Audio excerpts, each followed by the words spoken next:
ailment, kind of a condition.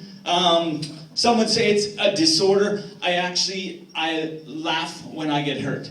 I actually laugh when you get hurt too. That's like my favorite thing. But I do laugh when I get hurt, and that actually was really frustrating when I was little, right? Because every time I get in trouble, I get sent to my room, and then my mom she'd bring the spoon. I don't know if you got spanked, but I got spanked with a spoon, right? And so I would be in the room just waiting for the pain to come, and she would show up and I'd have to kneel, on her lap, right? And you know what I'm talking about. And I had perfected the art of the clench, right? Like the clench, that's like when you put the butt cheeks, and you just got that thing there.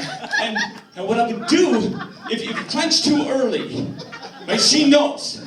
And if you clench too much, you're planking, right? And planking is not appreciated in the spanking situation. So for me, what I perfected was the art of the timed clench, right? So I would, as soon as that spoon was coming, I would, right?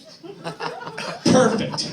But then I start giggling, and my mom wants me to take my punishment seriously, right? This is important. Gotta learn from this. But the epic moment where spanking changed for me was the time where the spoon was coming, and I had the perfect clench, like the perfect storm. The giggling was on, the clenching was on, the spanking was coming, and I broke the spoon. Aha! I broke the spoon! That is awesome. And then there were numerous spoons. There was an epic battle between spoon, butt clenching won. And she said those proverbial words. You're gonna have to wait till your dad comes home. Right? Now, speaking of clenching, any play school teachers here? Play school teachers? No? Good. All right. Yeah. All right. Whatever. I really don't care.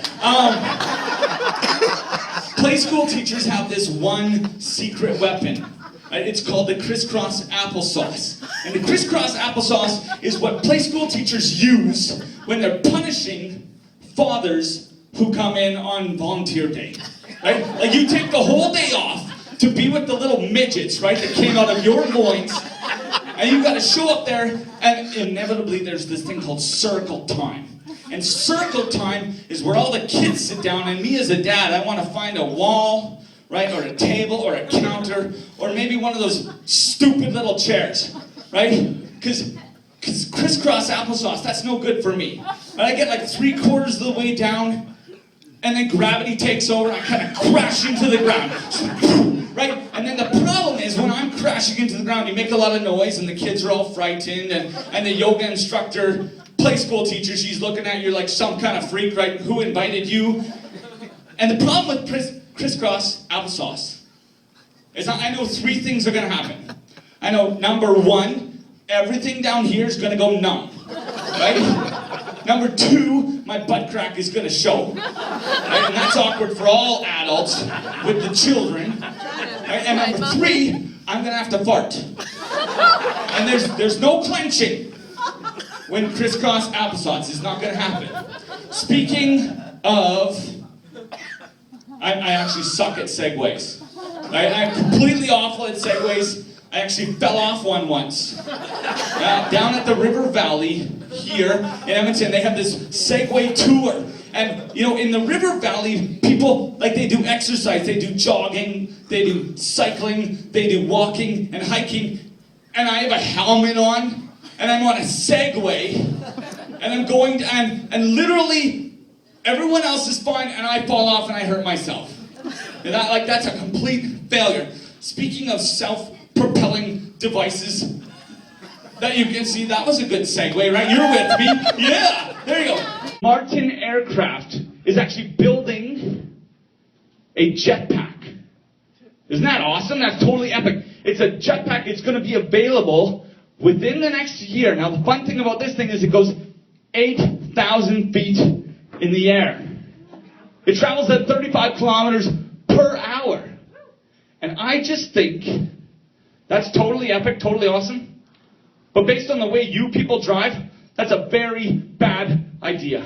You know what I'm saying? Twilight series. Is this thing still on? Right? Because I totally stopped watching after the first trailer. Right? Like, does anyone understand what the message is in this? Like, if you are a good-looking man who sparkles, you can be as creepy as you want. That's totally the message for the teenagers. And the girls, right? If that emo guy, that creepy emo guy, keeps leering at you, that's true love. Right? That right there is true love.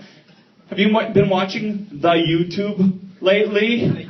The YouTube? Yeah, see, I added that in there. You like that? Good. The YouTube, this summer in July, hikers from BC actually filmed Sasquatch. Right? Crazy. You can watch it. But it makes me wonder, what actually are they growing in those hills in BC? Other than pot. Last one just fell right on my head. Oh, yeah, that's right. I'm on Facebook. I'm on Twitter. I'm on Instagram. Now, the fun part about Facebook and Twitter is I basically just use those to advertise my Instagram. What's big on Instagram?